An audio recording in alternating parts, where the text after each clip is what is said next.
ओम नमः शिवाय। श्री रुद्र संहिता द्वितीय खंड दूसरा अध्याय। श्री पार्वती चरित्र।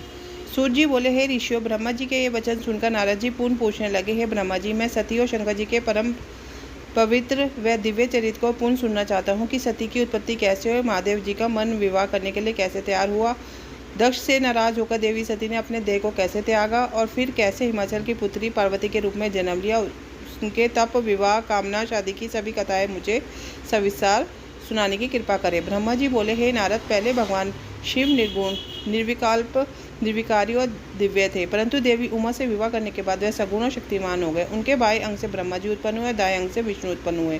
तभी से भगवान सदाशिव के 3 रूप ब्रह्मा, विष्णु रूप सृष्टिकर्ता, पालनकर्ता और संहारकर्ता के रूप में विख्यात हुए।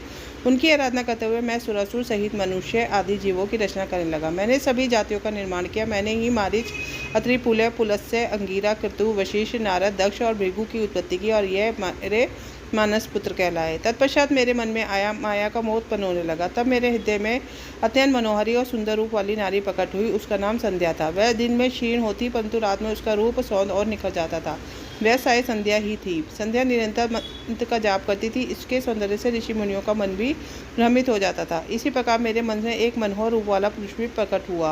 वह अत्यंत सुंदर अद्भुत रूप वाला था। उसके शरीर का मध्य भाग पतला था। वह काले बालों से युक्त था। उनके दांत सफ़ेद मोतियों से चमक रहे थे। उसके श्वास से सुगंधित निकल रही थी। उसकी चाल मधुमस्त हाथी के समान थी। उसकी आंखें कमल के समान थी। उसके अंगों में लगे केसर की सुगंध नासिका को तृप्त कर रही थी। तभी उस रूपवान पुरुष ने विनयपूर्वक अपने सिर को मुझ ब्रह्मा के सामने झुकाकर मुझे प्रणाम किया, मेरी बहुत स्तुति की। वह पुरुष बोला, ब्रह्मा, आप अत्यंत शक्तिशाली हैं। आपने ही मेरी उत्पत्ति की है। प्रभु, मुझ पर कृपा करें और मेरे योग्य काम मुझे बताइए, ताकि मैं आपकी आज्ञा से उस कार्य को पूरा कर सकूं।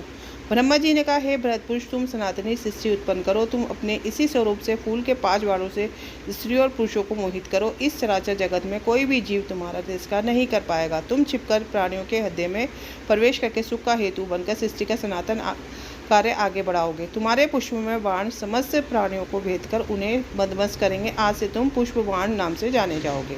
इसी प्रकार तुम सृष्टि के प्रवर्तक के रूप में जाने जाओगे। इसी के साथ द्वितीय खंड का शिव पार्वती चरित्र का अध्याय पूर्ण होता है। ओम नमो पार्वती पते नमः। हर हर महादेव।